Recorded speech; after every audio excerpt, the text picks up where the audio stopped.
Alright, what's up guys? So today I'm doing another video on critical race theory, and we're going to be using Ibram Kendi's How to Be an Anti-Racist terms and terminology to be able to define how socialism is actually racist, right? So first thing we're going to do is just define quickly some of the terms that Ibram Kendi likes to use. So a racist idea is any idea that suggests one racial group is inferior to or superior to another racial group in any way. And that includes if you think they're culturally superior, right? Like if you say that, Asians have a harder working culture than Hispanics, that's a racist idea, right? So another one we're going to talk about is racism. So we have a racist idea, then racism, and racism is a collection of racist policies that lead to racial inequity and are substantiated by racist ideas, right? So like if I was like, capitalism allows racial inequity, and it allows Asians to be richer than everyone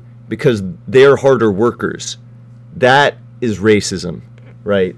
A racist would be anyone defending or supporting those racist policies through their actions or inactions. So if I support capitalism, right, I'm racist because I am defending the racial inequity of Asians where they have more than everyone else, right?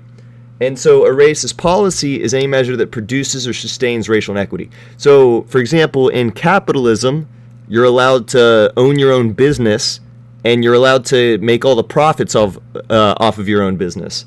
And that is a racist policy because it allows for you to get very, very rich, which causes racial inequity. So I'm going to talk about how socialism is racist because capitalism is the low-hanging fruit. But with socialism, we're just going to do a very oversimplified definition of it. So socialism is a economic and political system based on the public ownership of all the industries, basically, right? So like imagine, you own a car business. Actually, the government owns the car business, and everyone at that car business is paid the exact same amount. However, the only difference is that people can make more money than other people if they work more hours than other people. So we'll redefine that here from the Marxist website.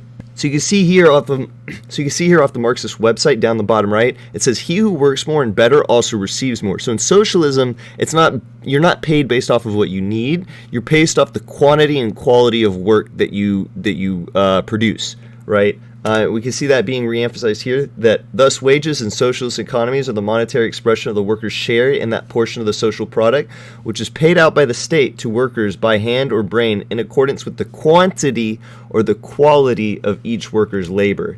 And here's it for a third time.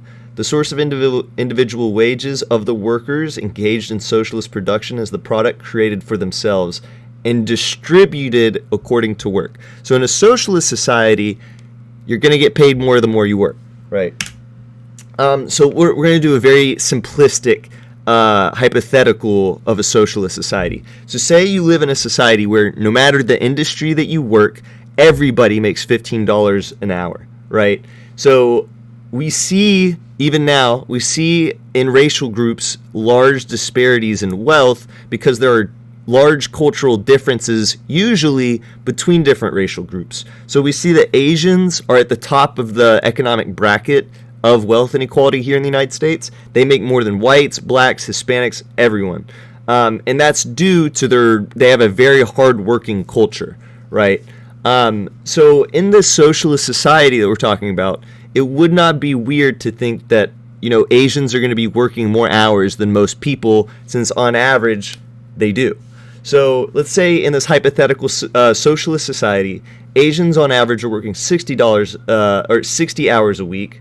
Hispanics are working about 50 hours a week, and blacks are working about 55 hours a week. Now you can see the price amounts to the right of them, which shows off the economic inequity that's being generated by these labor hours. So remember, a racist policy is any measure that produces or sustains racial inequity between racial groups. So in this society, the policy is you get paid based on how much you work, right? So that policy produces and sustains racial inequity between racial groups because some racial groups are able to work more hours than others or want to.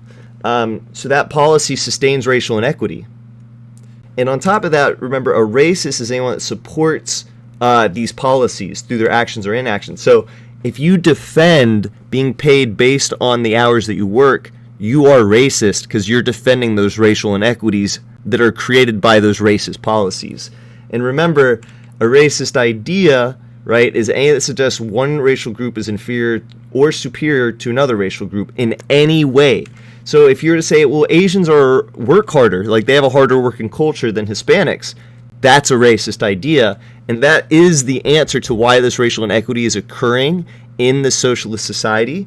So you're promoting a racist idea, right? So we tick off all three boxes. So socialism is racist using Ibram Kendi's anti-racist terminology.